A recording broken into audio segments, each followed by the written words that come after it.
Bismillahirrahmanirrahim. I am Dr. Rashid Mahmood Khan from Pharmacology Department. Today we are going to discuss antiemetic drugs. Antiemetic drugs को समझने से पहले हमें देखना होगा कि वो कौन से स्टिमुलाई हैं या वो कौन से रिसेप्टर्स हैं जो कि वॉमिटिंग को प्रोड्यूस करें या स्टिमुलेट करते हैं।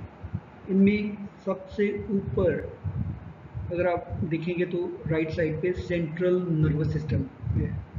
इसमें से आपके कॉर्टेक्स, थैलेमस, हाइपोथैलेमस और मेनिंजेस जो है, स्पेशली इन्फ्लेम्ड मेनिंजेस, ये स्टिमुलस भेजते हैं आपके वेसोमोटर सेंटर में या मेडुला ऑब्लोंगेटा में। फिर आपके राइट डाउन पे आ जाए तो गैस्ट्रोइंटेस्टाइनल ट्रैक्ट और हार्ट में रिसेप्टर्स पड़े होते हैं। कौन से रिसेप्टर्स पड़े होते हैं? मैकेनो रिसेप्टर्स हैं, कीमो रिसेप्टर्स हैं एंड 5 हाइड्रोक्सी ट्रिप्टामिन 3 रिसेप्टर्स हैं। ये भी through cranial nerves 9 and 10 medulla oblongata में स्टिमुलस भेजते हैं। फिर ऊपर आ जाओ तो आपका वेस्टिब्यूलर सिस्टम है। वेस्टिब्यूलर सिस्टम में H1 हिस्टामिन 1 रिसेप्टर्स और मस्क्रीनिंग 1 रिसेप्टर्स जो हैं वो पड़े होते हैं।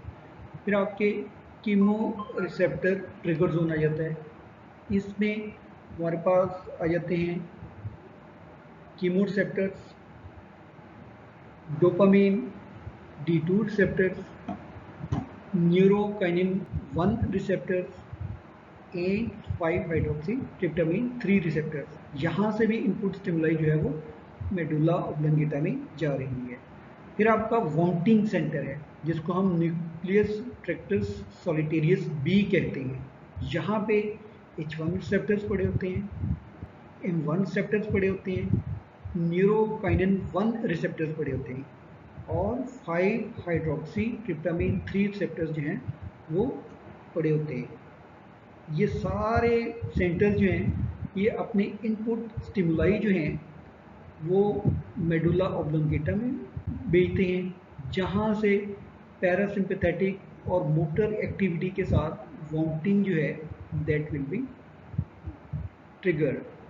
यहाँ पे कीमोरिसेप्टर एक ट्रिगर जोन भी पड़ा होता है but it is present outside the meninges. तो ये सारे सेंटर्स जो हैं ये आपके बेसिकली वॉमिटिंग को प्रोड्यूस करते हैं।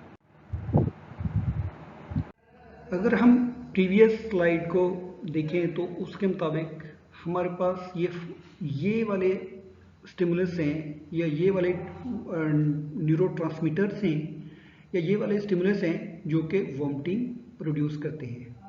इनमें आपके मस्क्रीनिक रिसेप्टर्स पे एसिटाइलकोलिन एक्ट करेगा, डोपामिन आ जाएगा, हिस्टामिन है, 5 हाइड्रोक्सी ट्रिप्टामिन 3 है। इंटरेस्टिंग बात यह है कि ओपियाइड्स के ट्रांसमिशन जो है वो डायरेक्टली होती है, जो कि उनके रिसेप्टर्स पड़े हैं, म्यू और गैमा रिसेप्टर्स पड़े होते हैं, वहाँ पे उनका एक्शन जो है वो डायरेक्ट होता है। क्लासिफाई अगर हम एंटीएमेटिक ड्रग्स को करेंगे तो उन सारे न्यूरोट्रांसमीटर्स को और सेंटर्स को हमने मद्देनज़र रखना है जो कि हमने पहले डिस्कस किया है कि यहाँ से स्टिमुलस जो है वो प्रोड्यूस हो सकता है। तो क्लासिफाई हमने ड्रग्स को उसी लिहाज से किया हुआ है। इसमें हमारे पास सबसे पहला ग्रुप जो आ जाता है दैट इज फिनोथायाजीन्स। इसमें हमारे पास ड्रग आएगी प्रोक्लोरपेराजीन है। सेकंड ग्रुप आ जाता है 5 हाइड्रोक्सी ट्रिप्टामिन 3 रिसेप्टर ब्लॉकर्स। इसमें ड्रग्स जो इंक्लूड होती हैं दैट इज डोलासेट्रॉन, ऑन्डेंस्ट्रॉन और granisetron. These drugs are included in 5-HT3 receptor blockers. Substituted benzamides में हमारे पास मेटोक्लोप्रामाइड एंड डोमपेरिडोन जो है, these drugs are included in this group. फिर हमारे पास आ जाते हैं ब्यूटेरोफिनोन्स, जिसमें ड्रोपेरिडोल है और हेलोपेरिडोल है. These are basically centrally acting drugs. बेंजोडाइजेपीन्स जो हैं सिडेटिव हिप्नोटिक ड्रग्स हैं. इसमें जो एंटी एमेटिक के तौर पे हम यूज़ करते हैं दैट इज़ आलप्रेजुलम और लोरेज़ेपाम है. सिमिलरली कॉर्टिकोस्टेरॉइड्स जो हैं, corticosteroids have definitive role as anti emetic drugs. इसमें हमारे पास आ जाते हैं डेक्सामेथासोन और मिथाइल प्रेडनिसलोन. अब जो हमने ग्रुप डिस्कस किए हैं, क्लासिफाई किया है, उनको हमने वन बाय वन जो है देखना है कि उनके मैकेनिज्म ऑफ एक्शन क्या है, कौन सी इंडिकेशंस में हमने उनको यूज़ करना है और उनके एडवर्स इफेक्ट्स क्या हो सकते हैं. सबसे पहले हम H1 या हिस्टामिन 1 रिसेप्टर एंटागनिस्ट जो है उनको डिस्कस करते हैं. इसमें ये ब्लॉक करेंगे H1 receptors in the vestibular nuclei and solitary nuclei, और ये in addition to these receptors also block the dopamine receptors which also induce vomiting. इस ग्रुप में हमारे पास आ जाते हैं diphenhydramine and one of its salt named diaminhydrinate.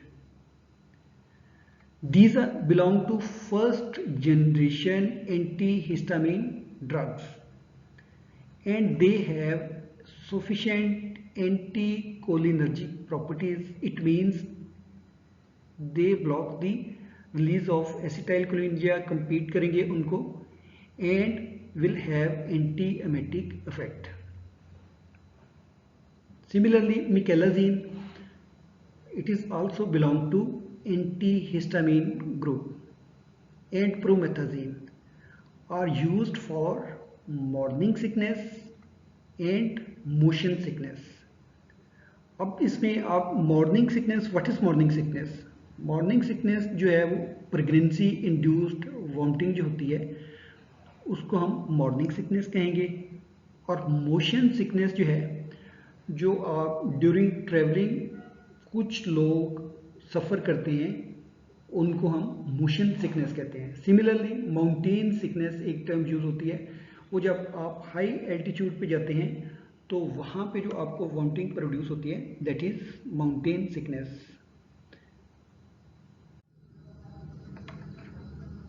Second group हमारे पास आ जाता है हायोसिन.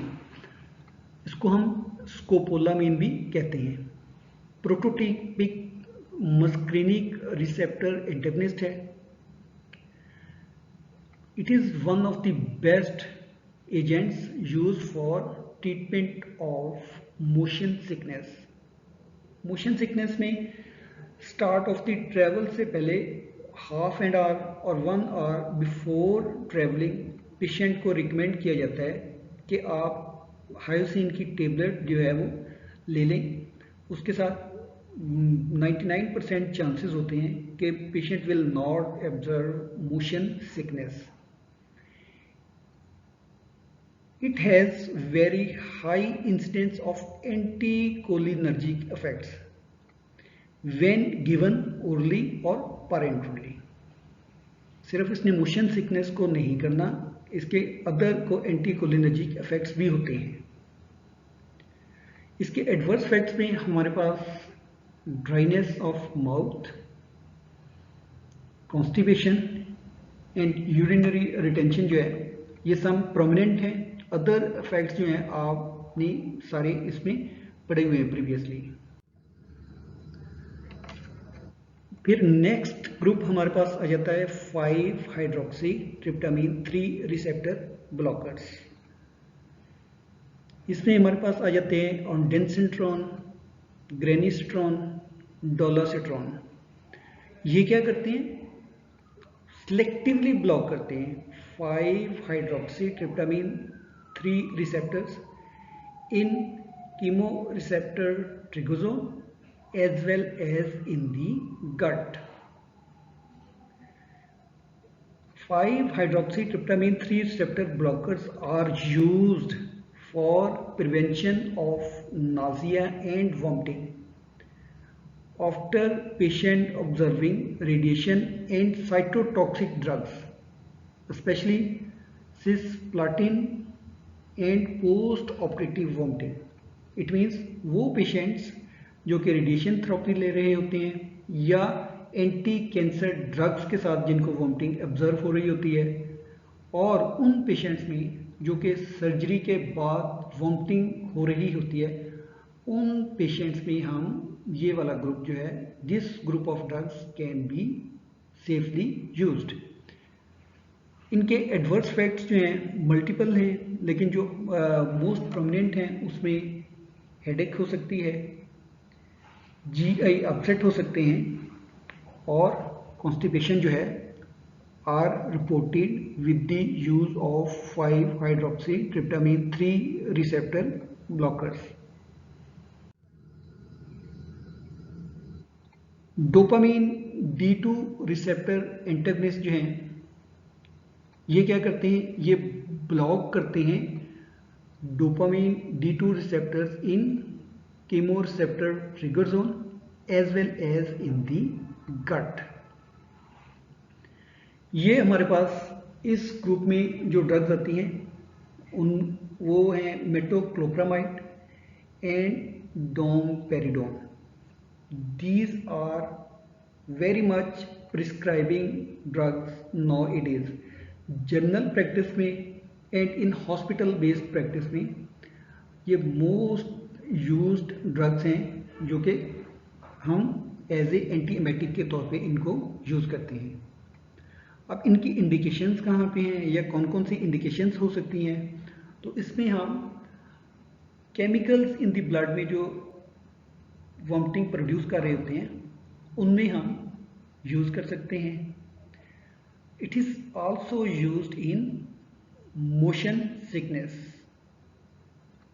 फिर GERD, गैस्ट्रोओसोफेजियल रिफ्लक्स डिजीज़, उन पेशेंट्स में जिनमें खाना खाने के बाद या सर्टेन टाइम पे रिफ्लक्स होता है, जो फूड कंटेंट हैं वो रिगर्जिटेट हो रहे होते हैं, माउथ में समटाइम्स आ जाते हैं, उन पेशेंट्स को ट्रीट करने के लिए हम डोमपेरिडोन और मेटोक्लोप्रामाइड जो है वो यूज़ करते हैं. फिर उन पेशेंट्स में जिनमें गैस्ट्रिक एम्पटिंग जो है वो स्लो होती है, उन पेशेंट्स में हम इन ड्रग्स को यूज़ करते हैं. स्पेशली पोस्ट सर्जिकल डिसऑर्डर्स जिसमें कि विगोटमी कुछ पेशेंट्स की है या इंट्रेक्टमी हो चुकी होती है, उनमें गैस्ट्रिक एम्पटिंग जो है वो स्लो हो जाती है. डायबिटिक गैस्ट्रोपरेसिस, ये कंडीशंस है लॉन्ग स्टैंडिंग डायबिटिक पेशेंट्स जो हैं वो आपके पास कंप्लेंट करते हैं कि उनको खाना हजम नहीं हो रहा या उनको भूख कम लगती है. वो भूख कम लगना ड्यू टू ड्रग्स भी हो सकता है, एंटी डायबिटिक ड्रग्स के साथ भी, और गैस्ट्रोपरेसिस भी हो सकती है. तो उन पेशेंट्स में स्पेशली डोमपेरिडोन जो है वो आप यूज़ करते हैं फॉर गैस्ट्रोप्रोकाइनेटिक एजेंट के तौर पे. नॉन अल्सर डिस्पेप्सिया मीन कि उन पेशेंट्स में अल्सर नहीं है, स्टोमिक का अल्सर नहीं है या ड्यूडिनल अल्सर नहीं है, लेकिन उनमें डिस्पेप्सिया की जो अलामात हैं वो आती हैं.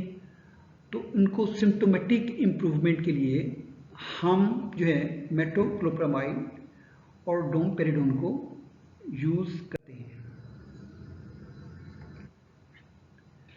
सिमिलरली जो आपके गैस्ट्रोएंट्राइटिस के साथ पेशेंट रिपोर्ट हो रहे हैं या सोर थ्रोट के साथ वॉमिटिंग प्रोड्यूस हो जाती है इरिटेशन की वजह से, उनमें भी आप ये वो मेटोक्लोप्रामाइड और डोमपेरिडोन को यूज करते हैं। फिर इसके प्रोफिलैक्टिक यूज हैं, ये हम इनको प्रोफिलैक्टिकली यूज कर सकते हैं before start of surgery and before start of travelling means motion sickness.